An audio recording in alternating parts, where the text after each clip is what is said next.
Good morning, good afternoon, good evening, wherever you are.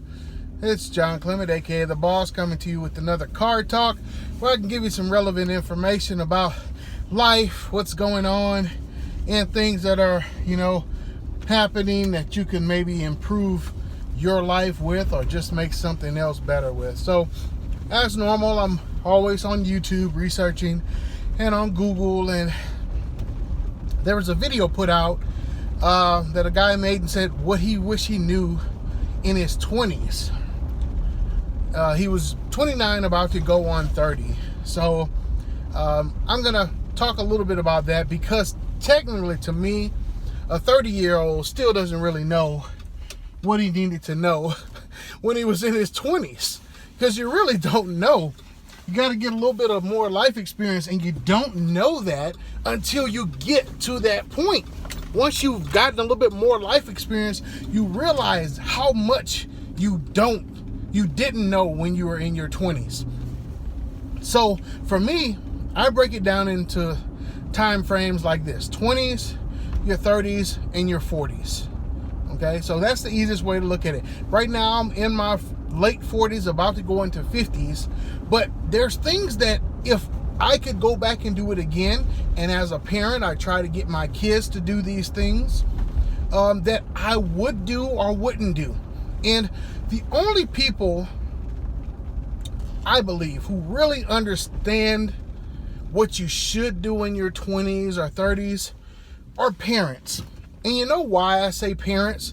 Because as an individual person with no kids, you have a lot more things that you would let go or not really pay attention to, because it's only you. You're only dealing with yourself. So yes, you're really selfish in the things that you say, I would do this or I wouldn't do this in my 20s or 30s. But when you're responsible for someone else, when you have other responsibilities that go beyond you, your mindset changes. The thinking that you have changes. What's good and bad, what's acceptable and non-acceptable changes. Because just perfect example, if you have a daughter, would you want your daughter acting a certain way in college?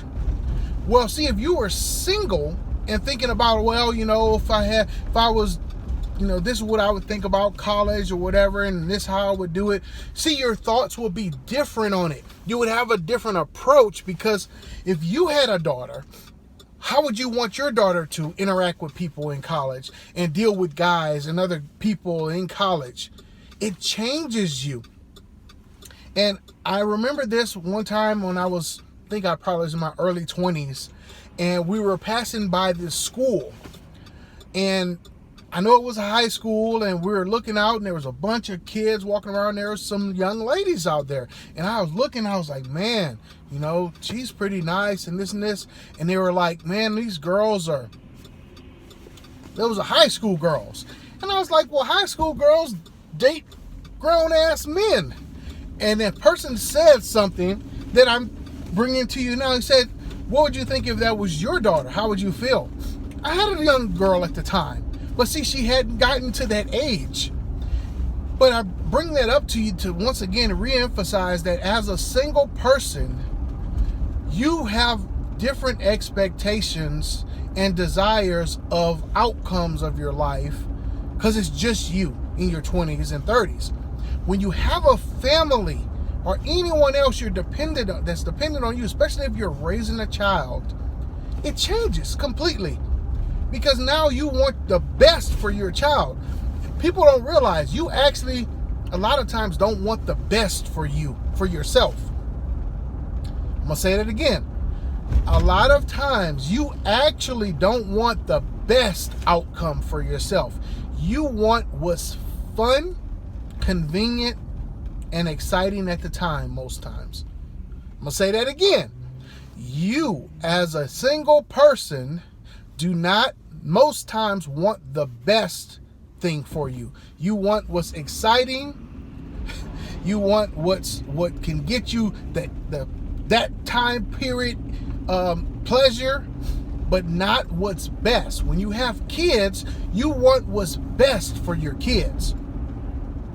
Just look at the decisions that you have made.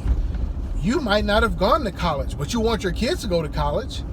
You might not have got a degree, but you want your kids to get a degree, because while you're single, you don't know what's best for you. You don't really care what's best. You just want to have fun. So a single person giving any advice is, to me, not that good, because they have it from a skewed perspective. So when I talk about your 20s, your 30s, and your 40s, I speak about it from a person who would want the best for you, the best outcome for you, not what's convenient, fun, entertaining, or exciting. What's best. So here's how I break it down. In your 20s should be the time for you to build skill sets, relationships, and experiences. And in another video, I'll go down all of these things a little bit more in detail. But in your 20s, building and cultivating skill sets, relationships, and experiences. Now those three things also tie into the goals. Remember, the four main goals are your financial goals, your family goals, your fun goals, and your physical goals. And we'll talk about that too. If you want more information, we'll go into detail with those. But based on those four main goals, these three items that you need to work on in your 20s, your relationships, your skill sets, and your experiences, they will tie into your main goals during that time. Because I like doing goals in 10-year periods. So basically, up until age from 20 to 30, you should have goals set based on family, fun, financial, and physical. And then you can work those relationships, those skill sets, and those experiences through those. But to me, that's what your 20s are for, building those things.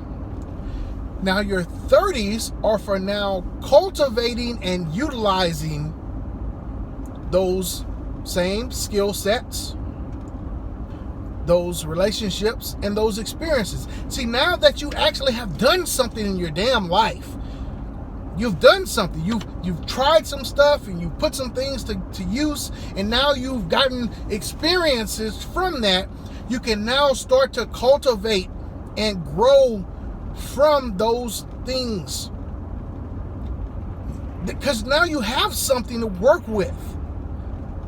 That's the time now to start stacking and really, really growing.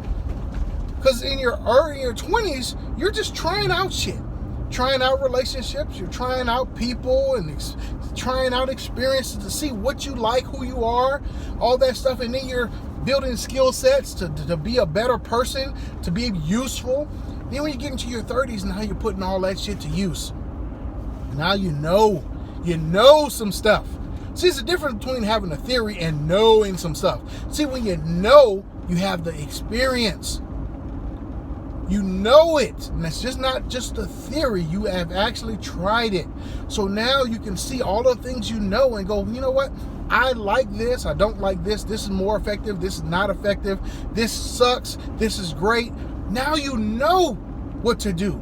Now you take all that stuff that you now know, put that shit to use, and start really growing yourself and your financials, your fun, your family, and your physical.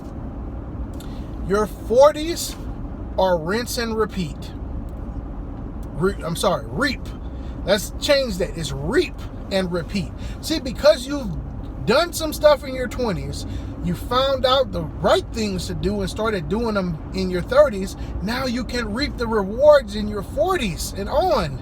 And then you just repeat those things. You repeat the same process. Because once you know the processes, you'll be able just to change whatever different outcomes. That's what when I was learning all these different businesses, I learned that all businesses have the same processes. They just have produced different outcomes. It's the same thing in your life. There's a lot of things you need to just learn the processes. And then you're just going to change whatever the production is. but you can't get that without the experience. So once again, if you want to know what to do, for one, don't listen to nobody without no kids. I'm sorry to say it to you guys, but if that's you, I wouldn't listen to you because you have a skewed perspective. Second thing, those three main phases, your 20s, your 30s, and your 40s, have different outcomes you want to get to, things you need to hit. It's based on your 4 goals, which is family, financial, fun, and fitness. And then the 3 steps you need to take and develop throughout those times, which is your skill sets, your relationships, and your experiences. So we'll come back again and iterate some of these things and go a little deeper into the 20s later. So stay tuned, make sure you subscribe, and I'll catch you on the next one.